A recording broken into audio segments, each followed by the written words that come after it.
당신이 누군가의 삶에서 사라진다. 그리고 잊히는 대신 절대 무시할 수 없는 존재로 남는다면 어떨까요? 그 사람을 되찾기 위한 열쇠는 쫓아다니는 것이 아니라 의미를 지닌 목적 있는 사라짐에 있을지도 모릅니다. 이건 단순한 심리 게임이 아니에요. 영혼만큼 오래된 무의식의 힘을 깨우는 여정입니다. 윤근 말했죠. 당신이 내면에서 거부하는 것이 결국 타인에게도 거부당한다. 그렇다면 상대를 다시 얻으려 애쓰기보다 절대 잃을 수 없는 존재로 거듭난다면 그 해답은 거의 아무도 찾지 않는 곳, 바로 내 안에 있습니다. 당신은 가슴속 깊은 곳에서 느껴지는 투명한 구멍 같은 부재를 느낍니다. 한때 당신을 전부로 여겼던 사람이 떠날 때 그 고통도 큽니다. 하지만 그 고통보다 더 깊은 상처가 있습니다. 당신의 자존감, 자부심, 스스로 구축한 이미지가 타격을 입은 상태 말이죠. 바로 여기서 변화의 시작입니다. 왜냐하면 이건 단지 누군가를 다시 데려오는 게 아니라 당신 안에서 잃어버린 무엇인가를 되찾는 과정이기 때문입니다. 통제감, 힘, 그리고 자기 내면에 스며드는 자기장 같은 매력. 이 영상에서 제안하는 건 속빈 요령이나 감정적 조작이 아니에요. 이 여정은 칼 구스타프 융기 개발한 심층 심리학 원리에 뿌리를 두고 있습니다. 융은 보이지 않는 영혼의 흐름, 그리고 무의식이야말로 관계를 진짜 움직이는 힘이라는 것을 통찰했죠. 오늘 당신은 강력한 5가지 기술을 배우게 됩니다. 이 기술들은 질투를 유발하거나 자아를 부풀리기 위함이 아닙니다. 논리를 넘어선 설명할 수 없는 깊은 욕망을 상대의 무의식 속에 일깨우는 것입니다. 이 기술들은 너희 사이의 에너지를 재구성하고 무의식 속 잠재된 기억, 감각, 원형, 아케타입들을 활성화합니다. 그 모든 것에 앞서 먼저 받아들여야 할 원칙 하나가 있습니다. 진짜 권력은 쫓아다니는 순간이 아니라 절대 무시당할 수 없는 존재가 되기로 결심하는 순간부터 시작된다는 것. 이제 길이 열립니다. 그리고 그 첫걸음은 침묵입니다. 누군가에게 거절당하면 본능적으로 달려가 설명을 구하거나 애원하려는 생각이 듭니다. 그러나 융에 따르면 무의식은 끊임없이 있는 것보다 사라진 것에 훨씬 더 민감하게 반응합니다. 침묵은 단순한 부재가 아닙니다. 상징적인 존재가 되는 행위입니다. 빈자리가 될 때 원형들이 살아 움직입니다. 잃어버린 애인, 스쳐 지나간 기회, 될 수 있었던 어떤 인연의 잔향 같은 것들이 피어오르죠. 당신이 우아하게 사라질 때 단순한 무시가 아니라 상대의 마음속에 비친 거울가 됩니다. 이보다 강력한 것은 없습니다. 윤기 설명했습니다. 모든 투사는 우리 안에 치유되지 않은 부분을 회복하려는 무의식적 시도라고요. 상대가 관계를 끊었다면 그는 당신에게 투영한 이미지를 잃었지만 그 이미지가 사라진 것은 아닙니다. 무의식 속 어딘가에 기다리고 있다가 침묵이 바로 그 고리를 다시 연결하는 반가쇠가 됩니다. SNS에서 사라지기, 함께 다녔던 장소를 피하기, 어떤 형태의 접촉도 일절 차단하기. 이건 복수가 아닙니다. 내면에 긴장감 있는 수축입니다. 이 거리가 무의식의 작동 공간을 만듭니다. 결핍은 상징적 존재가 되고 공허는 상대에게 고통을 전달합니다. 침묵이 의도적으로 이루어지면 이건 상대뿐 아니라 당신 자신에게도 내면 사유를 선물하는 계기가 됩니다. 그게 전환의 시작입니다. 첫 번째 기술은 말도 전략도 아니며 오직 의미 있는 사라짐을 위한 용기를 필요로 할 뿐입니다. 침묵 속에서 상대가 절대 무시할 수 없는 누군가로 거듭나는 변화가 시작됩니다. 침묵 이후 어떤 변화가 시작됩니다. 이 변화는 상대뿐 아니라 자신에게도 느껴집니다. 두 번째 기술은 가장 미묘하지만 강력합니다. 당신의 심리적 위치를 바꾸는 것, 즉 상대방의 예측 가능한 피해자, 상대방의 인식 대상의 자리에 자신을 고정시키지 않고 수수께끼 같은 존재로 옮기는 것입니다. 윤근 말했죠. 미스터리는 영혼이 가장 매혹되는 요소 중 하나라고. 이해할 수 없는 대상일수록 마음을 붙들고 끌고 불안하게 합니다. 당신이 예전처럼 읽혀지지 않을 때 상대의 무의식이 움직이기 시작합니다. 당신은 예측 불가능해지고 마그네틱한 존재로 떠오릅니다. 이는 작은 행동에서부터 시작됩니다. 일상을 바꿔라. 예측할 수 없는 루틴, 새로운 장소에 가라. 전혀 가본 적 없는 공간, 새로운 경험을 하라. 전에 안 했던 것들, 외모를 업데이트하라. 주목을 위한 변화가 아니라 내면의 변화를 바깥에 표현하는 무의식적 선언. 새로운 사람들과 만나라. 새로운 인맥, 새로운 삶의 층을 더하라. 멀리서도 보이게 당신이 달라졌다는 걸 보여라. 가장 중요한 건 그 새로운 당신은 거절한 사람에게 더 이상 접근 가능하지 않다는 사실을 분명히 전달하라.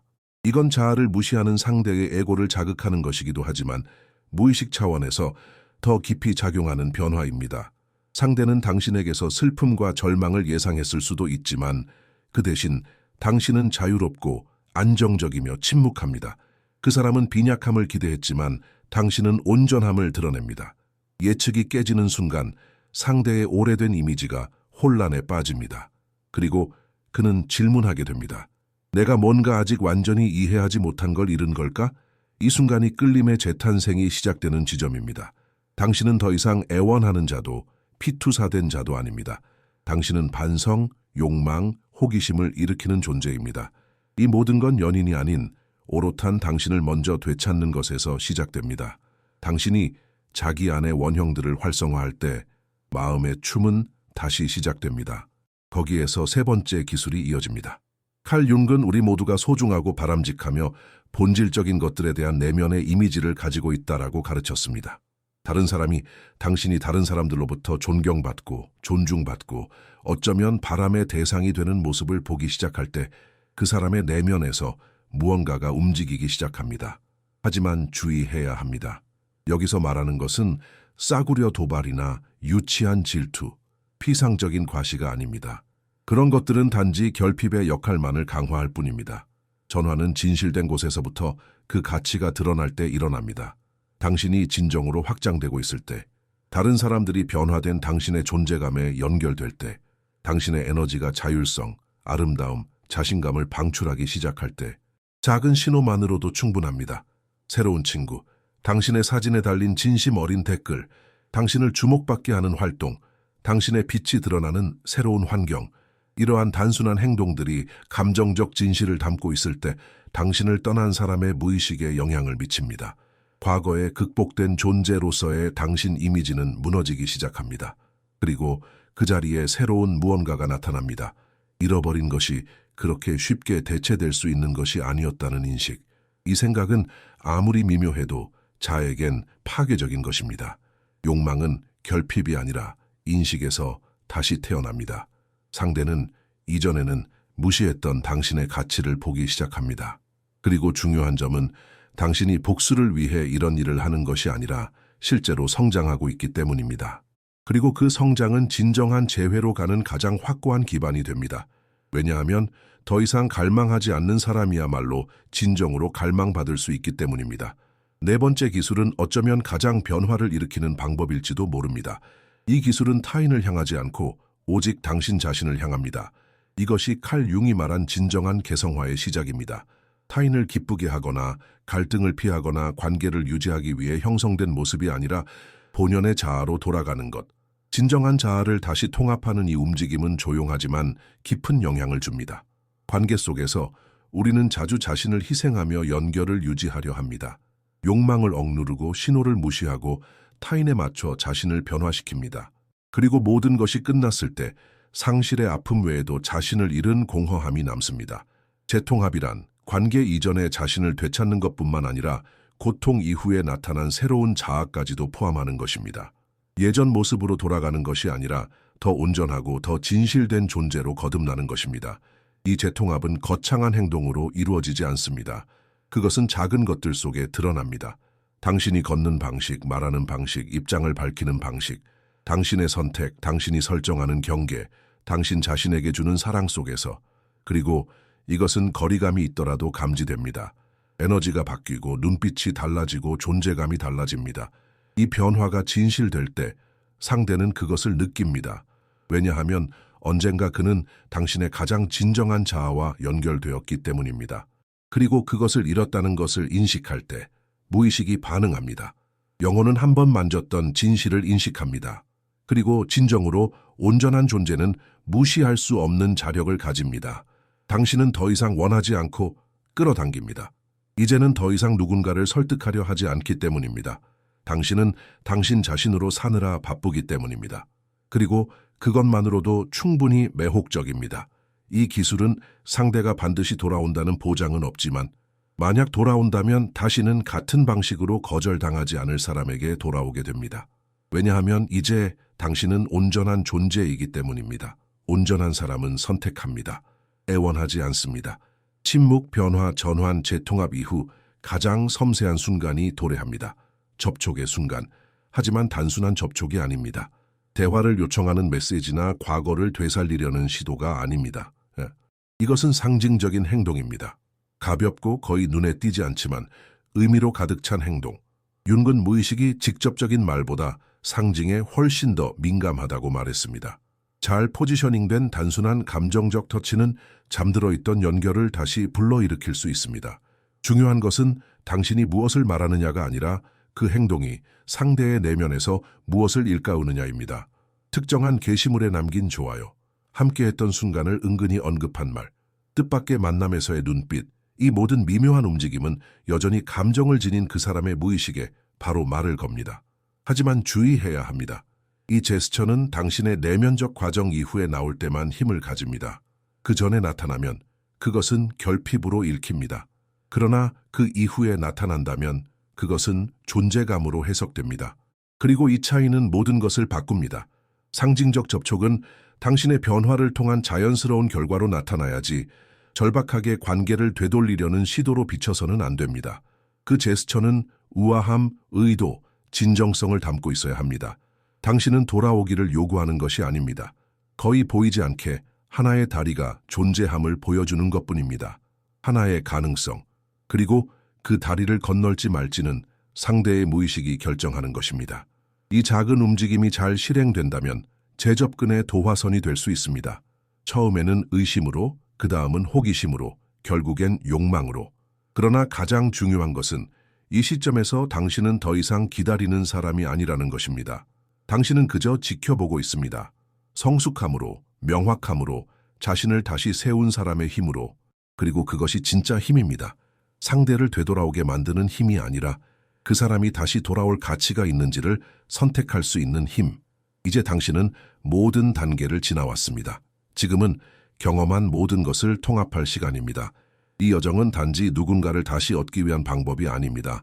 그것은 본질적으로 자기 자신에게 돌아가는 길입니다. 왜냐하면 당신이 거절을 정직하게 바라볼 때 가장 아팠던 것은 상대의 부재가 아니라 당신 자신의 부재였다는 것을 깨닫기 시작하기 때문입니다. 누군가를 곁에 두기 위해 스스로를 뒷전에 두었던 방식, 당신이 희생한 자아의 여러 버전들, 삼켰던 침묵들, 버려졌던 당신의 조각들, 이 모든 과정은 누군가에게 잘 보이기 위해, 감동을 주기 위해, 감정의 전쟁에서 이기기 위해 만들어진 것이 아닙니다. 그것은 오직 한 가지를 위해 설계되었습니다. 당신이 당신 자신을 새로운 눈으로 바라볼 수 있도록 침묵, 변화, 신비로움, 재통합, 상징적 제스처, 이 모든 것은 결국 하나의 방향을 가리킵니다. 당신. 왜냐하면 진정한 의미의 재획득은 타인이 아니라 자기 자신이기 때문입니다. 그리고 이건 분명히 말할 필요가 있습니다. 상대가 돌아올 수도 있고 돌아오지 않을 수도 있습니다. 하지만 진짜 중요한 건 결과와 상관없이 당신은 더 이상 예전의 당신이 아니라는 점입니다. 이제 당신은 자신을 봅니다. 이제 당신은 자신에게 귀 기울입니다. 이제 당신은 자신을 존중합니다. 그리고 이 새로운 진동, 이 새로운 주파수가 모든 것을 바꾸는 것입니다. 왜냐하면 상대는 많은 경우 단지 거울일 뿐이니까요. 우리가 우리 본질과 얼마나 연결되어 있는지를 비추는 반사이자 상징이니까요. 거절의 아픔은 아무리 잔혹해 보여도 하나의 초대이기도 합니다. 자아가 통제하려 했던 것을 영원히 다시 정렬하려는 부름입니다. 융은 고통이 실수가 아니라 지도라고 말했습니다. 뭔가를 되찾고 치유하고 재통합해야 한다는 신호. 고통은 용기를 가지고 귀 기울일 때 우리를 집으로 이끄는 길을 가리킵니다. 그러니 만약 당신이 여기까지 도달했다면 그건 약해서가 아닙니다. 그건 강했기 때문입니다. 용기 때문입니다. 자신을 그렇게 깊이 바라볼 수 있는 용기를 가진 사람은 드뭅니다. 그리고 그것이 당신을 변화시킵니다. 그것이 당신을 해방시킵니다. 당신은 더 이상 버림받은 사람이 아닙니다. 당신은 다시 일어선 사람입니다. 침묵을 듣고 거울을 마주하고 변화를 이뤄내고 이제는 온전한 모습으로 걸어가는 사람입니다. 이제부터 어떤 재연결도 필요가 아닌 결과가 됩니다. 그리고 이것이 당신이 이룰 수 있는 가장 큰 승리입니다. 사랑을 구걸하지 않는 존재가 되는 것. 너무도 충만하여 받을 준비가 된 사람만이 당신에게 끌리는 그런 존재. 당신은 슬퍼하고 있는 게 아닙니다. 당신은 부름을 받고 있는 중입니다. 그 공허한 감각, 이름 붙이기 어려운 조용한 불안감. 그것은 결함이 아닙니다. 그것은 부름입니다. 당신의 영혼이 속삭이고 있는 것입니다. 무언가가 태어나야 한다고. 윤근 이런 종류의 고통을 깊이 이해했습니다. 그는 알았습니다. 고통은 종종 끝이 아니라 내면의 변화가 시작되는 지점이라는 것을. 슬픔, 상실, 애도, 이 모든 것은 장애물이 아닙니다. 그것들은 초대장입니다. 당신이 믿어왔던 제한된 자아를 버리고 진짜 당신 자신을 위한 공간을 마련하라는 초대입니다. 이 부름은 외부 세계에서 오지 않습니다. 그것은 당신 가슴의 침묵 속에서 태어납니다. 아무도 보지 않는 순간에. 모든 것이 무의미하게 느껴지는 새벽녘에. 하지만 그 목소리를 무시하기보다는 윤근 우리에게 그것을 들으라고 가르쳤습니다. 자신 속 깊은 곳까지 내려가라고. 왜냐하면 진실은 바로 그곳에 있기 때문입니다. 영혼은 당신이 겉모습을 유지하길 원하지 않습니다. 완벽해지거나 감탄받거나 어떤 대가를 치르더라도 받아들여지기를 바라지도 않습니다. 영혼이 원하는 것은 단 하나, 당신이 온전해지는 것. 그리고 온전해지기 위해선 용기가 필요합니다. 당신의 그림자를 마주할 용기, 낡은 정체성을 떠날 용기, 당신을 괴롭혔던 것뿐 아니라 거짓된 위안을 주었던 것들까지 놓아줄 용기. 이 단절의 움직임 속에서 당신은 진짜 힘을 발견하게 됩니다. 이 부름을 듣는다는 것은 타인을 기쁘게 하려는 욕구와 결별한다는 뜻입니다. 진정성을 선택하는 것입니다. 설령 그것이 당신을 필요하다고 믿었던 사람들에게서 멀어지게 하더라도. 왜냐하면 진짜 삶은 거짓을 모두 잃을 각오가 있을 때에만 시작되기 때문입니다. 당신 안에서 태어나려는 삶은 가면과 감정적 감옥과는 어울리지 않습니다. 그것은 자유를, 진실을, 그리고 무엇보다 지금 여기에 존재를 요구합니다. 지금 당신이 느끼는 이 고통은 벌이 아닙니다. 그것은 전환입니다. 영혼이 공간을 요구하고 변화를 요구하며 움직임을 요구하는 것입니다. 그리고 당신이 저항할수록 그 부름은 더 거세질 것입니다. 하지만 당신이 받아들이는 순간 마법 같은 일이 일어납니다. 세상이 신호로 응답하기 시작합니다. 적절한 사람들이 나타나고 예상치 못한 문이 열리며 당신 안에 새로운 자아들이 살아나기 시작합니다. 당신을 여기까지 이끈 그 슬픔은 사실 여정의 시작이었습니다. 그리고 당신이 그 길을 따를 용기를 낸다면 단지 타인이 다시 당신을 볼 수 있게 될 뿐만 아니라 그보다 훨씬 더 중요한 것, 당신은 다시는 스스로를 잃지 않게 될 것입니다. 당신은 지금 가슴 속의 무게를 느끼고 있습니다. 지나가지 않는 이 불안감, 그리고 어쩌면 그것이 슬픔이라고, 외로움이라고, 당신 안의 결함이라고 믿어왔을지도 모릅니다. 하지만 만약 내가 말해준다면 그것은 슬픔이 아니라 부름이라고 한다면요? 당신의 영혼이 속삭이고 있는 것입니다. 더 이상 스스로를 버려서는 안 된다고 칼 융근 말했습니다. 우리가 무의식 속에서 마주하지 않은 것들은 결국 운명이라는 얼굴로 삶에 나타난다고. 그리고 어쩌면 지금 당신이 느끼는 이 고통은 저주가 아니라 인생의 전환점일지도 모릅니다. 영혼은 자기만의 언어를 가집니다. 그것은 소리를 지르지 않고 난리를 피우지 않습니다. 다만 부릅니다. 그리고 그 부름은 깊은 불편함을 통해, 이성은 아무리 메우려 해도 채워지지 않는 공허함을 통해 다가옵니다. 사람들로, 산만함으로, 빠른 답으로 채우려 해보지만 아무것도 통하지 않습니다. 왜냐하면 지금 요구되는 것은 외부의 무언가가 아니라 내부의 무언가이기 때문입니다. 진짜이고 진실하고 본질적인 것입니다. 당신은 지금 당신의 중심으로 돌아오라는 부름을 받고 있습니다. 인정받기 위해 만들어낸 가면들을 벗어버리라는, 사랑받기 위해 꾸며낸 자아들을 놓아주라는, 당신을 붙잡고만 있었던 구조들을 끊어내라는 부름입니다. 그리고 그래요. 이 과정은 아픕니다. 아픈 이유는 이제 생존이 아닌 진짜 삶을 시작하려 하기 때문입니다. 아픈 이유는 에고가 저항하기 때문입니다. 에고는 통제하려 하고 영혼은 흐르려 하기 때문입니다. 그리고 바로 지금이 당신이 선택하는 순간입니다. 계속 마비된 채로 머무를 것인가 아니면 깨어날 것인가? 더 이상 맞지 않는 곳에 자신을 끼워 넣으려 할 것인가 아니면 새로운 사이클을 받아들일 것인가? 칼 융은 말했습니다. 삶의 특권은 진정한 자신이 되는 것이다. 이 여정은 때로 외로울 수 있지만 그것은 성스러운 길입니다. 왜냐하면 아무도 당신 대신 그것을 살아줄 수 없기 때문입니다. 이 부름을 듣는 것이 첫걸음입니다. 하지만 단지 듣는 것만으로는 충분하지 않습니다. 응답해야 합니다. 행동으로, 선택으로, 존재감으로, 완벽함으로가 아니라 진실함으로. 영혼은 당신이 항상 옳기를 바라지 않습니다. 단지 온전하길 바랄 뿐입니다. 당신이 느끼고 쓰러지고 다시 일어설 수 있도록 스스로를 허락하길, 모든 사람에게 받아들여지기 위한 노력을 버리고 마침내 자신에게 받아들여지는 길을 택하길 바랍니다. 당신은 슬퍼하고 있는 게 아닙니다. 당신은 부름을 받고 있습니다. 이 고통은 끝이 아닙니다. 그것은 시작입니다. 새로운 당신으로 가는 통과 의례, 깨어남의 신호입니다. 그리고 그 부름에 응답하는 사람은 근원이 됩니다. 그리고 근원이 된 사람은 다시는 사랑을 구걸하지 않습니다. 그러니 깊이 숨 쉬세요. 고요히 하세요. 귀 기울이세요. 당신 안에 어떤 것이 지금 용기를, 충직함을, 지금 이 순간의 참된 존재를 요청하고 있습니다. 그리고 이 길을 따르기로 한 그 결심이야말로 당신 존재 전체에 대한 가장 사랑 가득한 행위입니다. 왜냐하면 영혼이 깨어난 순간부터 그 어떤 거절도 당신의 빛을 잠재울 수 없기 때문입니다. 만약 이 메시지가 당신의 마음에 닿았다면, 만약 내 말 하나하나를 들으며 당신 안에 무언가가 깨어났다면 그것을 침묵 속에 묻지 마세요. 지금 이 영상을 좋아요 누르고 이 여정을 계속 함께하기 위해 채널의 구독을 누르세요. 그리고 이 메시지를 꼭 들어야 할 누군가와 공유해 주세요. 그리고 댓글에 이렇게 써주세요. 나는 내 영혼의 소리를 듣기로 선택합니다. 이 문장은 단순한 상징이 아닙니다.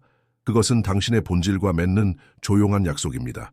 당신 존재의 가장 진실한 버전과의 서약입니다. 기억하세요. 당신은 그냥 여기 있는 게 아닙니다. 삶은 당신을 이 지점까지 데려와 놓고 어둠 속에 버려두지 않습니다.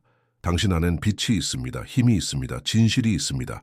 그리고 이 세상에서 가장 강력한 힘은 자신의 영혼에 충실하기로 결심한 인간입니다. 그 선택이 모든 것을 바꿉니다. 왜냐하면 당신이 자신에게로 돌아가는 순간 세상 전체가 그것을 느끼기 때문입니다.